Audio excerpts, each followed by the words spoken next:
हाँ जी स्टूडेंट्स, अज असीं करन लगे हैं measurement of price elasticity of demand दे न्यूमेरिकल्स। देखो first sum, price of a commodity X falls from 5 पर KG to 4 rupees per KG. ठीक है, कहते प्राइस है जिहड़ा 5 रुपये तो घट के 4 रुपये हो जाता। The demand of the consumer a for it rise from ah 4 KG to 6 KG. ठीक है, डिमांड वो 4 किलो तो बढ़ा के 6 किलो कर दिंदा। प्राइस घटन दे नाल डिमांड वध जाती है। Express your opinion regarding the nature of elasticity of commodity X कि कमोडिटी एक्स की इलास्टिसिटी ऑफ डिमांड किस तरह की है, greater than 1 ah, less than 1 ah, equal to 1 ah. तो ਅਸੀਂ फाइंड आउट कर ਲੈਂਦੇ ਆ। सब तो पहला राजे जो जो गिवन असी वो लिख देंगे। प्राइस पहला कितना सीगा 5, यानी कि P5 चेंज होके कितना हो गया 4, P1 4। इसी तरह पहला डिमांड कितनी सी, यानी क्यू कितना सीगा 4 चेंज होके कितना हो गया 6, Q1 आ गया 6। ਇਹਦਾ मतलब ਅਸੀਂ डेल्टा P ਕੱਢ सकते हैं, किवें निकलूगी P1 माइनस P1 कितना 4 माइनस 5 माइनस 1 आ गया। इसी तरह डेल्टा क्यू असी कट सकते हैं, Q1 माइनस Q1 कितना 6 माइनस 4 2। हम असी फार्मूले च वैल्यू पुट कर सकते हैं। इलास्टिसिटी ऑफ डिमांड का फार्मूला सीगा साडे कोल P upon Q into delta Q upon delta P। फार्मूले च वैल्यू पुट कर देंगे हैं। P5 Q4, ठीक है, डेल्टा Q हैगा 2, डेल्टा P है 1। माइनस ना माइनस का कैंसल हो गया, 2 दूनी 4 कटिया गया। ठीक है, 5 में डिवाइड किया 2 ना, आंसर आ गया 2.5। यानी असीं कह सकते हैं ग्रेटर दैन 1। ठीक है, जो ग्रेटर दैन यूनिटी है जी इलास्टिसिटी ऑफ डिमांड का आंसर असीं लिख सकते हैं। ठीक है, नेक्स्ट सम देखो, if there is no change in the quantity demanded of a commodity x, what will be the nature of the price elasticity। जे कहते जी कॉमोडिटी है वो डिमांड च कोई भी चेंज नहीं आ रहा। ठीक है, प्राइस चेंज हो रहा, बढ़ रहा, घट रहा, पर वो डिमांड सेम रही है। तो कहते उन्होंने किस तरह की नेचर कहांगे, किस तरह की प्राइस इलास्टिसिटी ऑफ डिमांड कहांगे। ठीक है, जो कहते इस तरह होगा रजे कि प्राइस बढ़ रहा, घट रहा, पर डिमांड कॉन्सटेंट आ। ठीक है, डिमांड च कोई भी चेंज नहीं आ रहा। ठीक है, ਦਾ मतलब डिमांड च कोई भी चेंज नहीं आ रहा, तो उत्थे की होगी elasticity of demand equal to 0, यानी कि परफेक्टली इनइलास्टिक। ठीक है, elasticity of demand equal to 0, यानी कि in this case the nature of price elasticity of demand will be perfectly inelastic. Inelastic का की मतलब कि डिमांड च कोई भी चेंज नहीं आ रहा। ओके स्टूडेंट्स, हाँ जी स्टूडेंट्स, नेक्स्ट सम देखो second, a consumer buys 50 units of good at 4 rupees per unit. ठीक है, 4 रुपये जो प्राइस है तो वह 50 यूनिट्स खरीदता कॉमोडिटी के। When its price falls by 25%, जो कहता वह प्राइस 25% घट हो जाता। Its demand rises to 100 units, तो वही डिमांड 100 यूनिट्स बढ़ जाती है। Find out the price elasticity of demand. ठीक है, पहला जो गिवन असी लिख लेंगे हैं।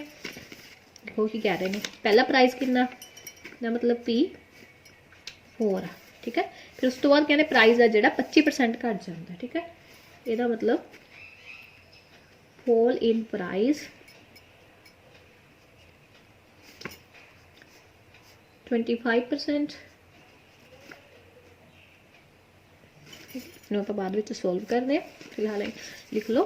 ठीक है, उस तो अगे देखो यूनिट्स किन्ने कह रहे हैं, पहला 50 यूनिट बाय करता सी, मतलब Q50, बाद में बाय कर लग गया 100 यूनिट्स, इसका मतलब Q1 100।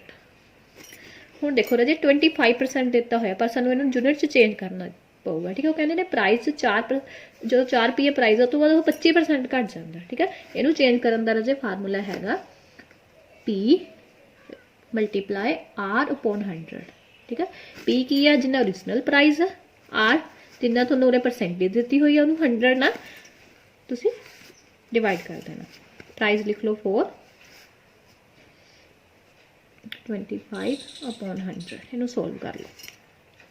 25 चौका 100, 4 ना 4 कट्टिया गया, इसका मतलब 1 आ गया। ठीक है, हुण असी पता किया कि प्राइस इन्ना घट गया, 1 ठीक है। हम चेंज इन प्राइस किमें निकलूगा ओरिजिनल प्राइस चों माइनस करके, यानी P1 ਅਸੀਂ किमें निकलांगे 4 - 1 इज इक्वल टू कितना आ गया 1 ठीक है। एक बार दोबारा देख लो राजे, फॉल इन 25% दिता सी ना उन्हें सानू प्राइस, ਅਸੀਂ ਉਰੇ ओरिजिनल प्राइस ले लेना, उरे जिन्ना 25% सी ठीक है 25/100 आ जाना, ਇਹਨੂੰ ਅਸੀਂ ਸੋਲਵ ਕਰ ਲਿਆ 1 ਆ ਗਿਆ। ਫਿਰ ਜਿੰਨਾ ਉਰੇ ਆਊਗਾ ਚੇਂਜ ਉਹਨੂੰ ਅਸੀਂ ओरिजिनल प्राइस ਚੋਂ ਮਾਈਨਸ ਕਰ ਦੇਣਾ, ਇਹਦੇ ਨਾਲ ਤੁਹਾਡੀ P1 ਕੈਲਕੂਲੇਟ ਹੋ ਜੂਗੀ।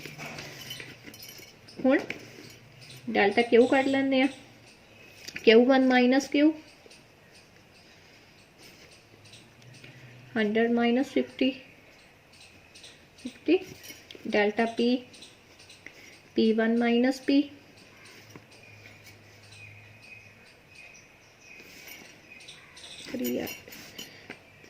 3 माइनस 4 यानी कि -1 ठीक है जी। इलास्टिसिटी ऑफ डिमांड का फार्मूला लिख लेंगे minus P upon Q into delta Q upon delta P, value put कर दो। P है ये 4, Q 50 Q है 50 या -1, माइनस ना माइनस कैंसिल हो गया, 50 ना 50 कैंसिल हो गया ठीक है। आंसर आ गया थोड़ा 4 ठीक है। यानी असं कह सकते हैं elasticity of demand greater than 1। हाँ जी स्टूडेंट्स, नेक्स्ट सम देखो, third sum. As a result of 10% fall in the price of a good, its demand rises from the 100 units to 120 units, find out the price elasticity of demand. की कह रहे हैं कि 10% price के घट होना जी demand आ 100 तो वध के 120 पर यूनिट हो जाती है। Price elasticity of demand find out करना ठीक है। पहला जो गिवन लिख लो। एक तो सानू दिता होया परसेंटेज चेंज इन प्राइस,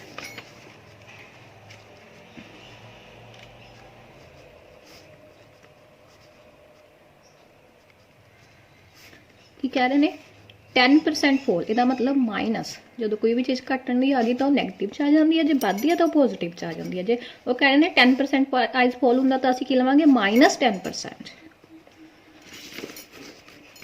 उस तो अगे की दिता उन्होंने डिमांड आ जी यानी कि Q 100 सी ते Q1 हैगा 120। हुण देखो राजे इस सम किवें सोल्व होगा। एक चीज़ तो सानू परसेंटेज दिती हुई है, एक चीज़ सानू यूनिट्स दिती हुई है, तो उरे असी एक तरीका कि इनू भी असी परसेंटेज कन्वर्ट कर ली तो उरे असी परसेंटेज मैथड अपलाई कर सकते हैं। की हुंदा percentage method, elasticity of demand is equal to minus percentage change in demand upon percentage change in price.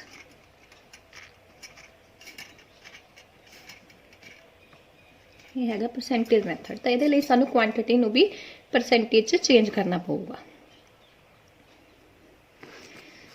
ठीक है। हम देखो क्वांटिटी नू असीं किवें परसेंटेज चेंज कर सकते हैं। परसेंटेज चेंज इन डिमांड दा फॉर्मूला हैगा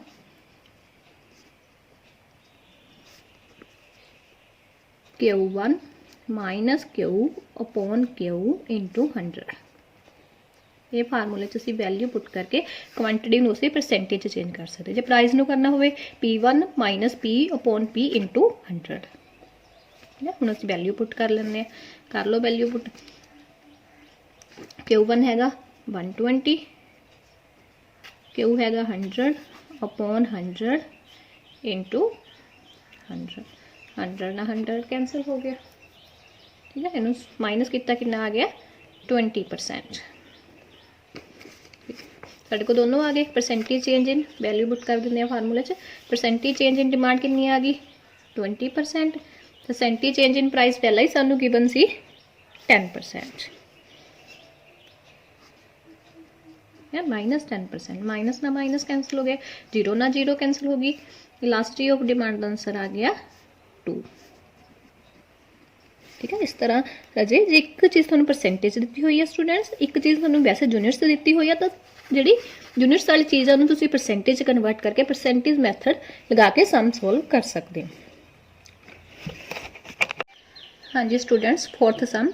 supposing the initial demand was 100 units with the rise in the price by ₹5, the quantity demanded decrease by 5 units. Elasticity of demand is 1.2. Find out the price before the change in demand. यानी कि उन्हें price पता करना।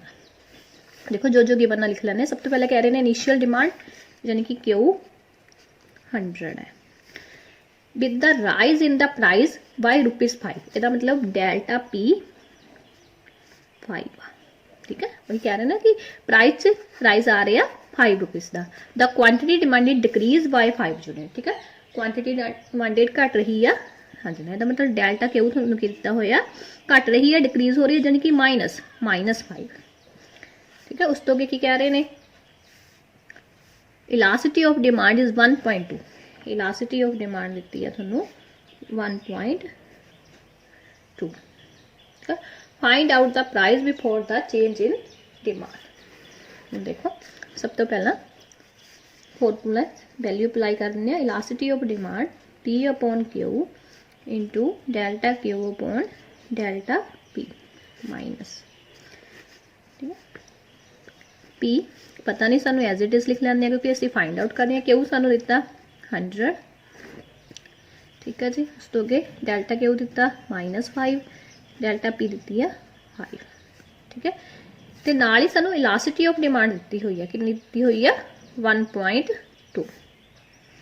Cancel हो गया, minus ना minus cancel हो गया। ठीक है, हुण साडे कोल की रह गया 1.2 P अपॉन 100। 100 इधर चले जाओ। ठीक है, मल्टीप्लाई हो गया। P इज इक्वल टू की आ गया 100 मल्टीप्लाई 1.2। मल्टीप्लाई कितना कितना आ गया 120। ਇਹਦਾ मतलब P की वैल्यू फाइंड आउट होगी 120।